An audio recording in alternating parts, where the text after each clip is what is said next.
नमस्कार मंडळी, कशा आहात सगळेजण. तर वेलकम टू आपला छोटासा मिनी ब्लॉग.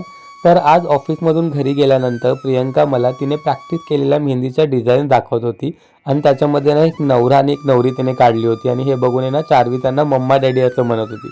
हे ऐकूनच मला खूप भारी वाटत होतं. मला तर या डिझाईन प्रचंड आवडल्या. तुम्हाला आवडल्यात का कमेंट करून नक्की सांगा. त्यानंतर प्रियंका गेली जिमला. आज चार्वीला सांभाळायला संध्याकाळी कोणच नव्हतं, त्याच्यामुळे मग मला जिमला जाता आलं नाही. संध्याकाळच्या जेवणामध्ये प्रियंका मस्त व्हेज बिर्याणी बनवणार होती. आता बिर्याणी तर ती आल्यावर बनवणार होती, पण आता म्हटलं तिला मदत म्हणून आपण कांदे वगैरे चिरून ठेवूया. पण मी विसरलो की आज आपल्याकडे चार्वी सांभाळायला आहे.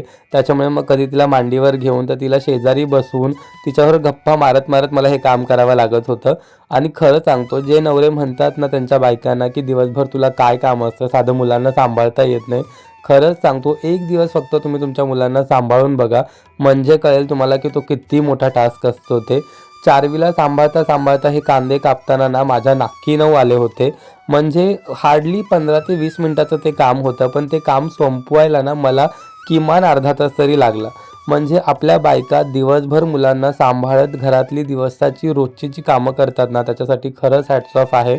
आणि खरं सांगतो, आपल्या बायका आहेत ना म्हणून आपला संसार चाललाय. उपकार माना त्यांचे. असो. तर त्यानंतर चार्वीला घेऊन लगेचच देवाला दिवा लावला आणि दोघांनी मिळून छान देवाचे आशीर्वाद घेतले. दिवा लावल्यावरती घर कसं एकदम प्रसन्न होऊन जातं. आता त्याच्यानंतर ना चार्वी आणि मी दोघंही वाटाणे सोलायला बसलो होतो.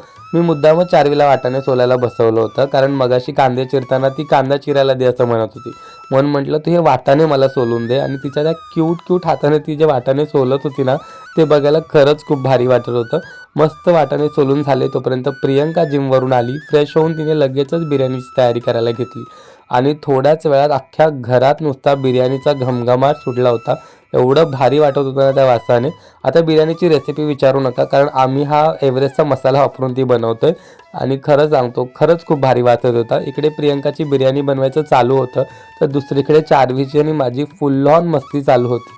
इतका दंगा घालतो ना आम्ही कधी कधी, म्हणजे आम्हा दोघंही बाप लेकीला ना खरंच खूप भारी वाटतं. आणि हा आमचा ना मोस्ट फेवरेट टाईम असतो.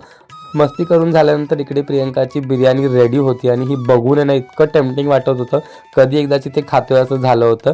मस्तपैकी बिर्याणी, त्याच्यानंतर जिलेबी आणि कोशिंबीर असा बेत होता. आणि खरं सांगतो, या बिर्याणीला ना माल हा एकच शब्द होता माझ्याकडे, एवढी ती भारी झाली होती. एकदम मस्त लागत होती बिर्याणी. आणि खरंच आमची बिर्याणी तर खूप छान झाली आणि आमचा दिवस मस्त गेला आज बिर्याणी खाऊन. पाहिजे तुम्हाला हा ब्लॉग आवडला का मला कमेंट करून नक्की सांगा. भेटूया नेक्स्ट ब्लॉगमध्ये. Bye bye.